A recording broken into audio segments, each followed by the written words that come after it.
Senador Wellington, ontem, aqui no plenário, eu fui surpreendido por uma observação a meu respeito da senadora Jô, da deputada Jô, deputada federal Jô do PCdoB. Ela se aproxima de mim e faz um comentário. Requião, o rebelde sem causa. Eu fiquei preocupado com esta avaliação, porque, na verdade, esse comentário deve ter se devido às críticas que eu tenho feito ao governo. E eu, quando faço essas críticas, faço sempre numa perspectiva positiva, de colaboração. E a respeito do comportamento do Congresso hoje, eu tenho uma avaliação que considera este comportamento mais ou menos autista, distanciado da realidade das coisas. Então, essas considerações que eu vou fazer agora, de certa forma, pretendem responder e dizer qual é a minha avaliação dessa situação toda, do capitalismo financeiro, do comportamento do Congresso e do governo do nosso país. Faz quase um ano que morreu em Paris o escritor espanhol, militante e escritor, Jorge Semprún. Ele foi um dos intelectuais e dirigentes políticos mais fascinantes do século passado e início desse século. Lutou na Guerra Civil Espanhola contra fascistas, participou da resistência francesa contra o nazismo, conheceu os horrores do campo de concentração de Hitler ao ficar preso em Buchenwald. E por muitos anos, correndo o risco da prisão, tortura e morte, foi o dirigente do Partido Comunista da Espanha ditatorial do generalíssimo Franco.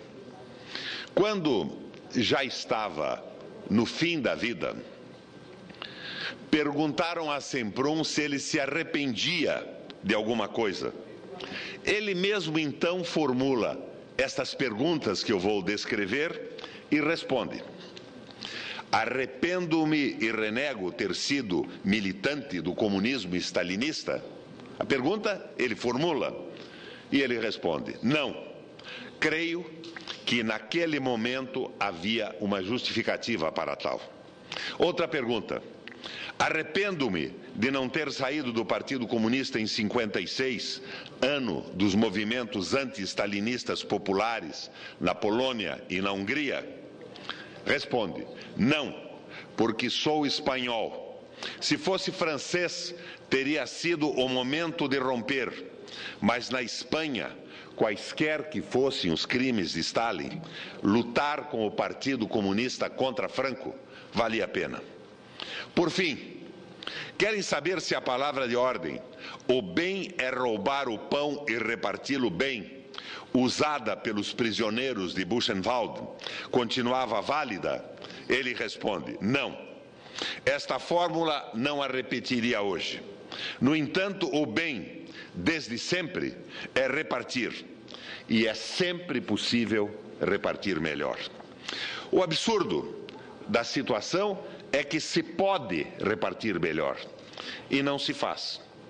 Essas reflexões finais de Jorge Semprún deveriam dar o que pensar a todos que se dizem de esquerda em nosso país, especialmente ao partido que com frequência reivindica, se não o monopólio, pelo menos a coautoria da posição. Eu sou um homem de esquerda. A vida toda fui um homem de esquerda. Politicamente, nasci na esquerda. E se fosse o caso de fazer alguma confissão, também diria que não me arrependo de por 5 vezes ter votado no candidato do Partido dos Trabalhadores à presidência da República. Votado, feito campanha, porque em cada uma daquelas eleições era o que havia a se fazer. em que pesem os Paloccis, os Meirelles, a política econômica conservadora, o Caixa 2, também carinhosamente chamado de mensalão, não me arrependo.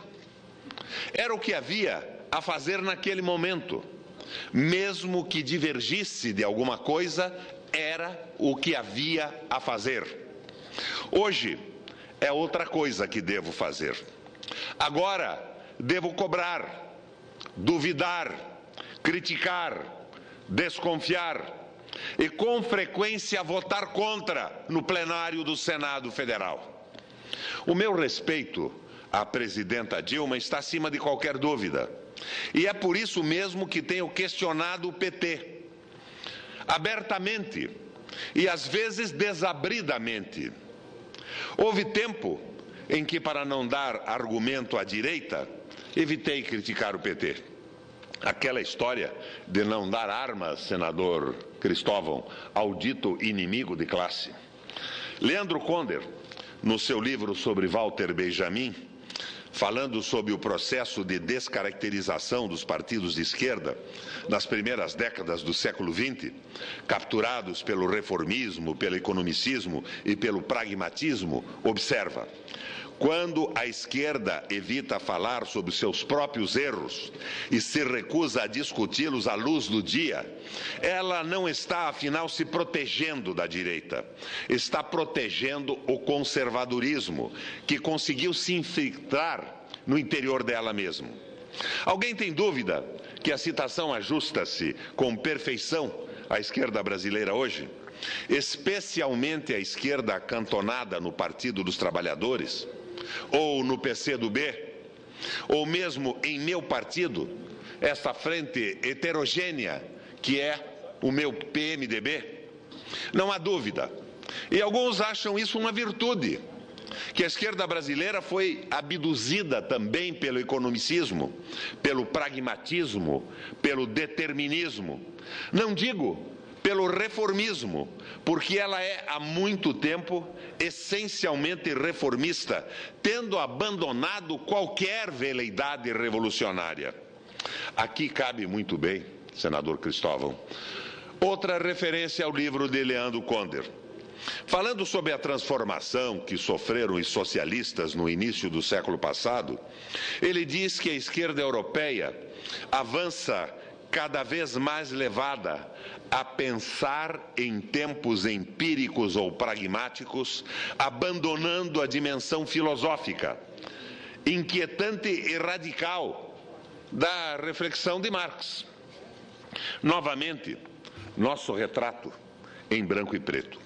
Empíricos e pragmáticos, cortamos laços com a ideia de transformação da sociedade brasileira que, em um dia tão distante, cultivamos. Quando falo, citando o escritor, em dimensão filosófica inquietante e radical, não estou propondo a ninguém pegar em armas. Quando falo em revolução, não estou concitando ninguém ao levante. A direita, pródiga em mistificações, buscou sempre associar a palavra revolução à luta armada, à violência, mediocrizando, circunstanciando a ideia de transformação, de mudança da sociedade. Foram-se os tempos dos grandes debates, do terçar de ideias, da esgrima filosófica. A grande política vê-se confinada aos livros, presa às letras ou arquivada na alma e na memória de algumas pessoas. A grande política foi escorraçada do parlamento, corrida dos sindicatos,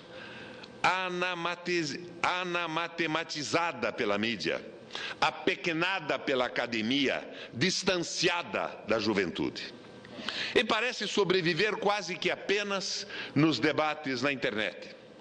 Estamos vivendo aqueles tempos tediosos de que falava Marx, tempos em que dias parecem condicionar séculos, arrastando-se monotonamente, mediocremente. nada de notável acontece. Tempos em que para alguns cessam todas as dúvidas porque a história acabou, porque a luta de classes acabou, porque todas as contradições acomodaram-se com o triunfo final do capitalismo. Tempos para outros de angústia, de pessimismo, tempos desanimadores. Tomás de Aquino, na Alta Idade Média, olha para o mundo e lhe parece que o mundo está resolvido. As heresias sufocadas, as ilusões de um cristianismo popular desfeitas, a Igreja e Estado cabeças duplicadas em um mesmo corpo. E o doutor da Igreja não resiste em proclamar que a humanidade, a que se acantonava na Europa Ocidental, diga-se, chegara aos seus dias de glória, de máximo fulgor e progresso. Daí as excelsitudes celestiais, um Padre Nosso e uma Ave Maria. Essa tentação de decretar o fim da história, de considerar esgotada a capacidade do homem de criar e de avançar, é recorrente.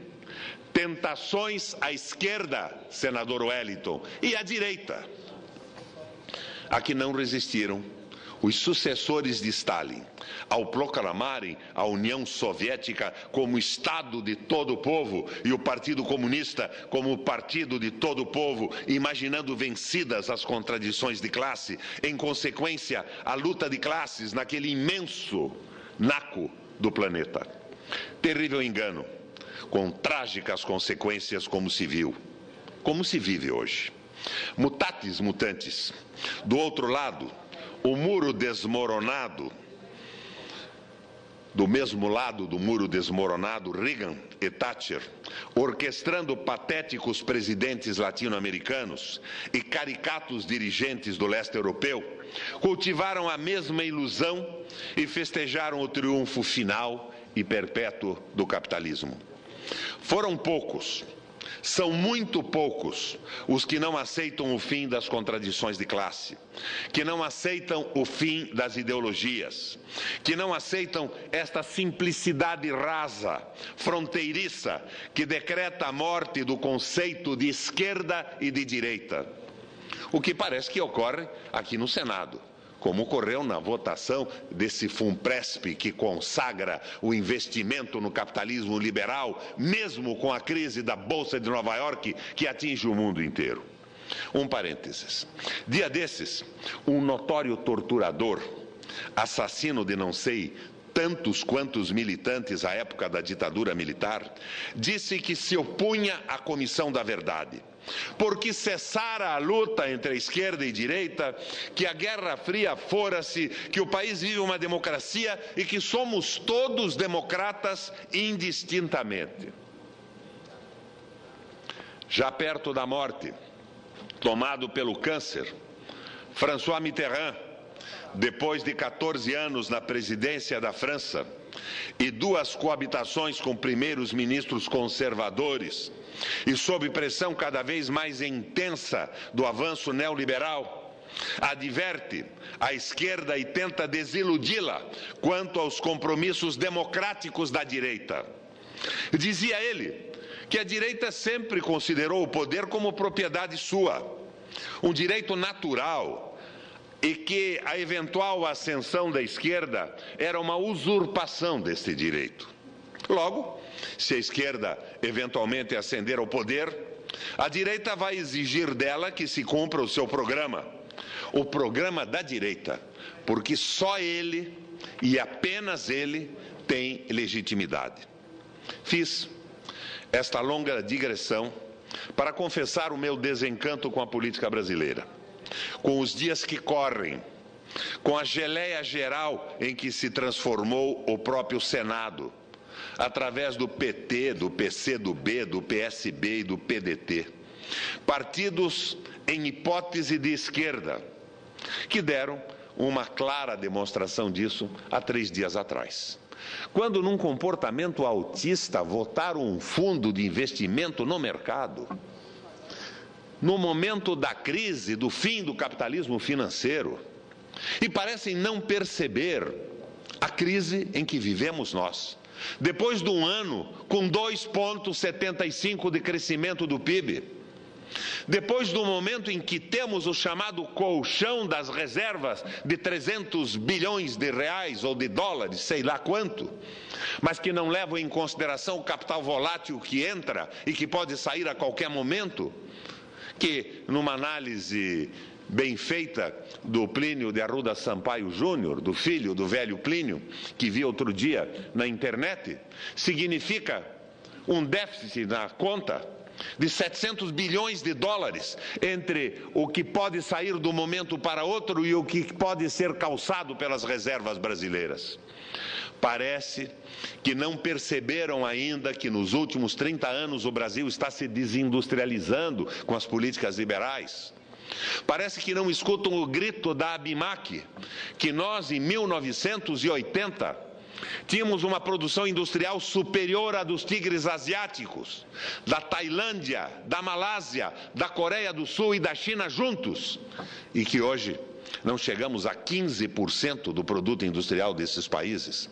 Parecem que não percebem a inadimplência nos créditos privilegiados dos bancos, como o cheque especial e os cartões de crédito, que chegam hoje talvez a 17,5%. Parecem que não percebem a crise que nós estamos vivendo, com a falta de uma política séria, com a contenção do ingresso do capital vadio na Bolsa. Parecem que não entendem a política de terra arrasada das importações com dólar barato, o Congresso autista. E, de repente, uma amiga militante do PCdoB transforma toda a minha atuação, tenta resumir a minha atitude no Congresso Nacional de crítica, de construção e de alertamento numa rebeldia sem causa. Fica aqui o meu protesto, a minha advertência e a minha decepção. Que momento triste vive a política brasileira, quando a esquerda e o antigo PSDB liberal se confundem numa votação maciça em proposições rigorosas e absolutamente inadequadas. Quando, senador Cristóvão, a preocupação da educação desaparece, quando se discute aleatoriamente bandeiras corporativas de 10% do PIB para a educação, sem dizer para quê, para que projeto, o que se pretende realmente fazer. Reivindicações tolas, corporativas, desideologizadas. 10% ou mais de 10%, porque o futuro do país depende do preparo das massas e da juventude, mas com um projeto, não apenas com recursos a serem dispersados, a serem dissolvidos objetalmente, sem nenhuma proposta concreta. É a desideologização das corporações. E o corporativismo, senador Demóstenes, nada mais é do que a manifestação coletiva do individualismo. Uma espécie de liberalismo, de valorização do pessoal, sem uma visão global, holística da economia. Uma visão que falta decididamente ao Congresso Nacional. Votando absurdos, como essa briga tola de liberação da bebida em estágios. Ora, essa história de proibir a bebida já fracassou nos Estados Unidos e na Rússia. Tiveram que voltar atrás em determinado momento e da proibição surgiram a máfia americana e a máfia russa. Bebida é um processo cultural que começa no vinho da igreja, simbolizando o sangue do Cristo, mas daí a associar a rigidez à saúde num campo de futebol, o consumo da bebida é um absurdo total. Proibir é estupidez, mas estimular é crime. Estimular depois que o país proibiu é uma tolice total, é a subserviência ao interesse do capital e ao interesse do negócio. E a minha amiga senadora Jo, do PSB, diz que eu sou o rebelde sem causa. Qual seria, então, a causa dela? Com a palavra, senador Cristóvão, para uma parte. Senador Requião, eu quero agradecer o privilégio de ter assistido esse seu discurso. E esse seu discurso, o único defeito talvez é de que, ao dizer que está desencantado com a política, o senhor está me encantando para a política, porque eu também tenho estado desencantado. Esse discurso, tanto a parte lida pela sua lucidez construída numa reflexão, quanto a parte espontânea com que o senhor complementou, precisa ser distribuído aqui para todos nós, precisa ser levado para muita gente.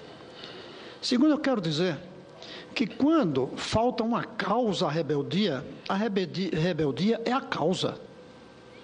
Eu prefiro 1000 vezes um rebelde sem causa do que um acomodado com todas as causas do mundo.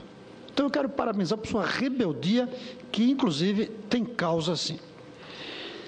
Mas o que eu acho importante do seu discurso é a constatação de como os partidos estão nus. E não vamos falar os partidos do lado de lá, porque eles têm direito de estarem vestidos como quiserem. Eu estou falando os do lado de cá, que o senhor citou, inclusive o meu, e eu assino embaixo, que está nu também. Um desses dias me perguntaram se existe esquerda ou direita. E eu peguei uma frase do ex-deputado Fernando Lira, quando ele disse: eu não sei se existe esquerda ou direita, mas ainda existe o lado de lá e o lado de cá. E eu prefiro chamar o lado de cá de esquerda, como o senhor também. Outros chamem como quiser.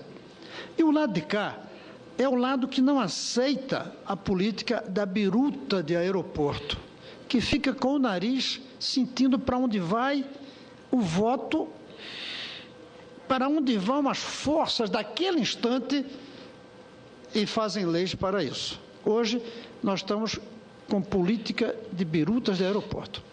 Eu prefiro a velha política da bússola, definindo o rumo. E às vezes, quando ao redor está todo mundo contra, a gente continuar nessa direção traçada por aquilo que o senhor disse muito bem, que alguns negam que existe, chamado ideologia. É uma estupidez tão grande dizer que não é ideologia, porque dizer que não há ideologia é uma ideologia. É uma maneira, é um conjunto de ideias que estão aí dizendo que não há ideologia. Isso é uma ideologia. Claro que há uma ideologia. É a ideologia que olha o processo político pensando do lado de lá de uma ponte que nós temos que atravessar para chegar a uma nova parte da história do Brasil. Isso que está faltando. Nossa política hoje vê a ponte de transição de um momento para outro como se a ponte fosse a eterna, como o fim da história, como o senhor citou. E, lamentavelmente, nossos partidos estão achando que não existe uma outra margem aonde chegar. Nós atravessamos algumas margens nesse país. Atravessamos a margem da escravidão para um Brasil sem escravos, embora nas mesmas condições sociais, porque faltou complementar. Nós atravessamos a ponte do Império para a República. Nós atravessamos a ponte de uma sociedade, de uma economia agrícola e rural para uma economia industrial e urbana. E paramos. Paramos enquanto o mundo inteiro está mudando. E tem do lado de lá uma outra margem onde chegar. A margem de uma indústria baseada no conhecimento. A margem de um processo econômico respeitando o meio ambiente. A margem de uma sociedade onde ninguém fica excluído socialmente. A margem aonde a política financeira seja subordinada aos interesses do processo econômico voltado para o futuro do país. Esse lado de lá da margem histórica é o que nos une no nosso lado, que eu me sinto do seu lado. O lado de cá, que a gente pode chamar de esquerda. Existe, claro, política e político que olha o processo de fazer política querendo levar o país para uma outra margem da sua história, e políticos que se acomodaram com essa margem. Nesse lado, os que se acomodaram, a gente pode até dividir em alguns blocos. Os conservadores, decentes, que dizem que terminou a história, a gente só precisa administrar bem o país e não mudar o país. E os indecentes, fisiológicos, interessados em ocupar cargos apenas para tirar proveito próprio, os corruptos. Eu até separo os conservadores decentes dos outros, mas tem que haver um grupo não conservador, e não conservador cheio de rebeldia. Nesse sentido, eu lhe parabenizo, porque, de fato, o senhor é um rebelde. Isso é uma qualidade, isso não é um defeito, como alguns querem colocar. Essa outra margem da história vai precisar de redefinição. Estou de acordo, não é a velha esquerda que vai nos dar a bússola, não é, salvo algumas coisas fundamentais, como o direito do povo. A democracia, que não é uma coisa da direita, a democracia é uma coisa da esquerda, não daquela velha esquerda que aceitava, queria partido único, que queria impedir liberdade de imprensa, mas aquela que defende a liberdade de imprensa pela qual a gente foi para a rua durante o regime militar. Nós fazemos parte desse bloco, senador Requião, e eu me sinto honrado, não só de estar testemunha do seu discurso, mas de estar do seu lado, esse lado que não tem medo de dizer, nós somos o lado da esquerda, querendo fazer o Brasil atravessar a ponte da transição em direção a uma nova sociedade que passe por reformas estruturais profundas e não apenas por pequenos arranjos, como hoje se tenta fazer. E esses partidos que o senhor citou, que têm origem na esquerda, deixaram de ser partidos do ponto de vista de tomar posição sobre o futuro do país. Viraram siglas. O Brizola criou uma sigla PDT para servir a um partido, o Partido da Esquerda Trabalhista. Esse partido, do qual eu faço parte como filiado, se transformou em sigla apenas. Deixou de ter um credo. Não temos credo. Estamos aí esperando para ter cargo em governo, em vez de estar aí dizendo não precisamos de cargo para defender o que for bom desse governo, que esse governo, apesar de tudo, é do nosso lado. Isso aí é importante dizer.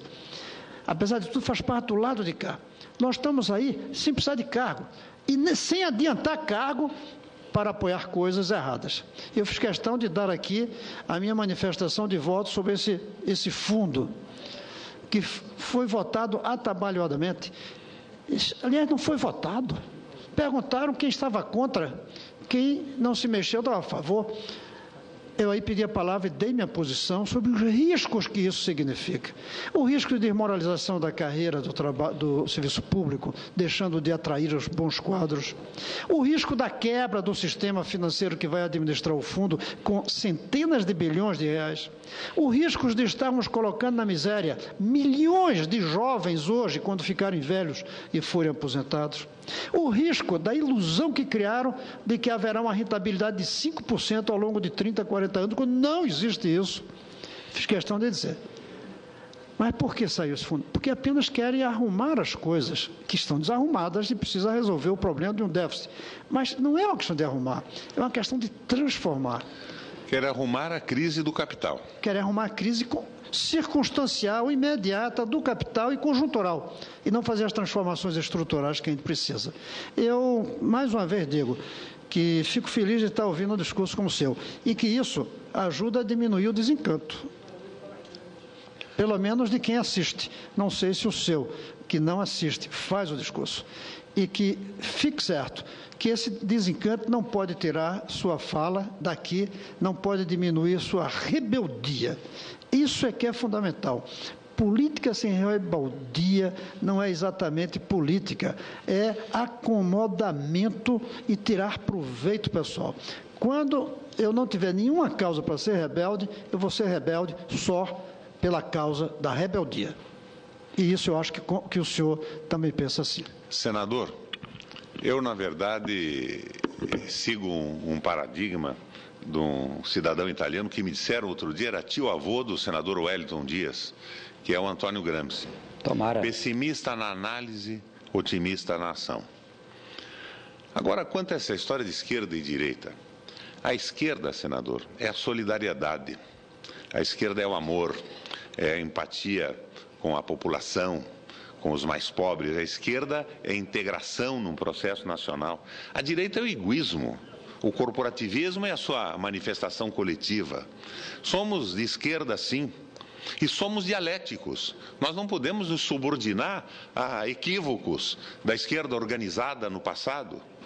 Nós temos que evoluir nesse processo. Agora, quando, de repente, eu vejo senadores no plenário dizendo que a evolução é apoiar o capitalismo financeiro, que isso é a modernização, né?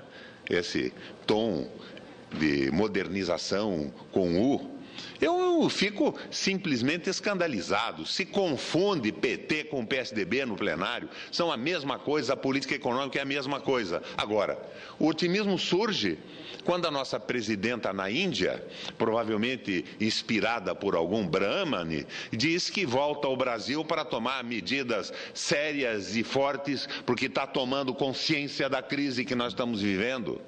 Continua o PT a ser iluminado pelo Meirelles, o PCdoB que diz que eu sou rebelde sem causa, trafegando pela mesma senda, como um jumento amestrado na trilha de volta para a baia. Não é possível que o raciocínio, que a inteligência crítica tenha desaparecido. Talvez eu esteja errado, seja uma paranoia minha, mas eu lembro sempre a frase do meu amigo Milor Fernandes: não é por eu ser paranoico que eu necessariamente esteja errado. Presidente Wellington, obrigado pela concessão do tempo. É o tempo clássico das sextas-feiras e das segundas-feiras, quando tão poucos parlamentares estão no nosso plenário. Meu querido senador Roberto Requião, eu quero, na verdade, também lamentar que esse vosso pronunciamento tenha sido feito com tão poucos senadores. Mas dou graças a Deus que nós temos hoje a TV Senado e a rádio, apesar de estar tirando das ondas curtas, né? Mas pelo menos ainda temos outras formas de transmissão. E eu quero lhe dizer que nós precisamos ver os mais rebeldes. Que bom que Vossa Excelência é rebelde. Aprendi a conhecê-lo como rebelde e a admirá-lo como rebelde. No dia que Vossa Excelência não for, eu posso ficar decepcionado, porque é outro Requião. Lhe dizer que, também como disse aqui o senador Cristóvão, eu acho que a gente precisa transformar essa decepção, que ela é natural, é o primeiro momento que a gente vive. Eu também não posso dizer que muitas vezes não tenho também minhas decepções. Mas vejam, se todos os rebeldes, pela sua decepção, pelo seu desencanto, saírem de campo, o que fica? Eu acho que essa é a reflexão que a gente tem que fazer. Veja, os partidos, que partido está mesmo empenhado em trabalhar com clareza os rumos de um país como o Brasil, pela força que tem o Brasil, não é como impulsionar para o rumo certo o próprio planeta. Dar, a partir de um rumo, de um eixo, de uma bússola, como lembra o senador Cristóvão, a formação adequada aos seus filiados. Que partidos estão mesmo fazendo essa formação para os seus filiados? Veja que no regime militar a gente conseguia ter mais formação, mais troca de experiências, de ideias, quando tudo era mais difícil. Eu também acho que se a gente tem a clareza de novas causas, novas bandeiras, nós vamos ter que abraçar. Nós falamos hoje aqui da Rio+20. Qual é mesmo o rumo que o planeta deve seguir para esse desafio nessa área das mudanças climáticas, etc. Em relação ao que vocês colocam aqui do acumulado capitalismo, eu olho com muita animação e fico até triste em ver que deu uma desanimada nos últimos dias, o movimento do 1% contra os 99%. Movimento de jovens, mas de pessoas de diversas formações, colocando um grito em relação a essa concentração que é colocada no planeta. Todos nós sabemos que o planeta não aguenta esse modelo de consumo ilimitado e de concentração de renda, ferindo a própria democracia, a concentração de poder. Então, eu acredito que tudo isso a gente tem que debater. Mas me permita apenas discordar da questão, e não é por nada que Vossa Excelência possa pensar. Veja, é exatamente por concordar com o escândalo que é a civilização atual, aceitar como natural o incentivo do consumo de drogas, como é o caso da bebida, o incentivo, a estimulação feita com autorização pública, de leis da sociedade e instrumentos públicos. Vamos tentar imaginar, lá nos estádios de futebol, a venda de um determinado remédio coberto com chocolate. Bom, é gostoso também, mas é uma droga. Então, o que eu quero é só lhe chamar a atenção para isso. Assim como nós vamos a um teatro e ficamos ali 1, 2 horas sem ingerir bebidas, nós podemos também ir a um campo de futebol e fazer isso. Não é proibir. Eu também sou contra qualquer proibição. Foi esse o erro da Rússia, foi esse o erro dos Estados Unidos. Mas eu estou falando de um momento em que milhares de brasileiros se reúnem para uma alegria de torcida, de emoção, enfim. Então, eu acho que apenas isso, né, que eu queria lhe dizer. Pode ser pequeno, e eu acho que diante de tantas coisas, mas eu não poderia deixar de lhe dizer. Eu creio que nós podemos aqui ter um conjunto. Eu percebo que esse sentimento não está só em 2, em 3 aqui nessa casa. Não está em apenas 2 ou 3 lá na Câmara. Não está em apenas 2 ou 3 em outras áreas.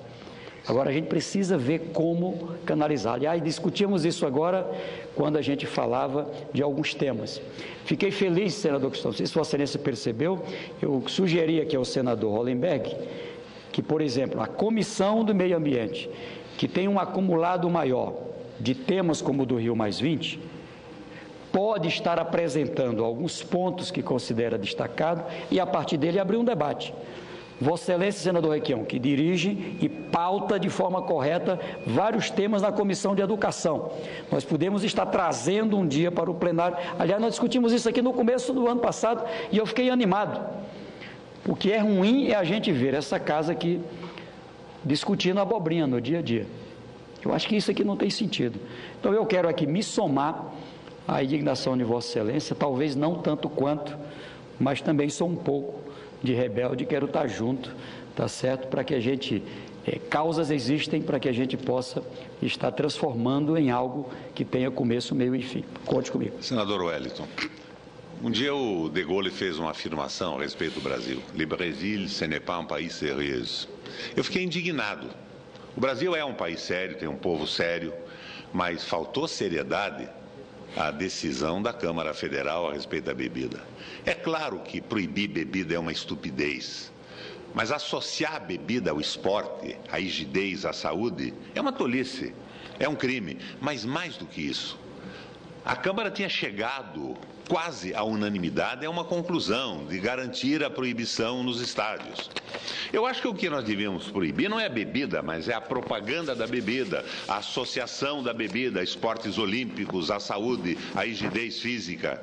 O consumo não. Bebe quem quiser, bebe em casa, mas transformar isso num negócio. Agora, quando você verifica que uma cervejaria determina a votação da Câmara Federal, eu fico pensando que se o De Gaulle não tinha razão a respeito do Brasil, tem razão a respeito da Câmara Federal. E eu espero que não tenha a mesma razão a respeito do Senado da República. Me permite tocar nisso também? A parte é o senador Cristóvão. Apesar de que seu discurso, do ponto de vista conceitual de ser político, ser de esquerda, ser rebelde, é tão nobre no bom sentido, não no sentido do império, que eu nem gostaria de baixar para discutir esse assunto. Mas não podemos fugir. Eu sou favorável, sim, a proibir bebida em alguns lugares. Eu acho que deve proibir bebida nas salas de aula, deve proibir bebida no trabalho, deve proibir bebida no estádio, porque no plenário do Senado também, né? Porque você pode ir no estádio, daqui a pouco as cervejarias vão nos regalar com uma latinha em cada bancada. Aliás, quando eu li os jornais hoje, mostrando os erros dentro da lei da seca, e a maneira como foi interpretado depois e liberado agora, eu fiquei perguntando se não devíamos usar bafômetro aqui e em outras instâncias também do Estado. Mas o mais grave, o senhor tocou bem, falando na cervejaria que termina impondo isso. Mas tem mais grave, é o imperialismo da FIFA, que faz com que a gente volte atrás em uma lei que já existia proibindo vender bebidas dentro do estádio, para se submeter ao que a FIFA quer. Eu creio que isso eu nem vou dizer que é uma coisa que comprova De Gaulle ao dizer que o Brasil não seria um país sério, mas deixa claro que é um país sem dignidade. É um país sem dignidade o que a gente está fazendo para realizar aqui uma Copa do Mundo. Não é o país, senador Cristóvão, mas é o Congresso Nacional que está procedendo como que numa falseta. É um absurdo total, porque daqui a pouco, senador Cristóvão, quando a administração do Senado lhe mandar uma consulta no começo do ano, para que Vossa Excelência determine qual é os jornais que deveria receber no seu gabinete, é importante que os jornais cheguem aos senadores, vão lhe perguntar também qual é a marca de cerveja que é que lhe seja servida no plenário.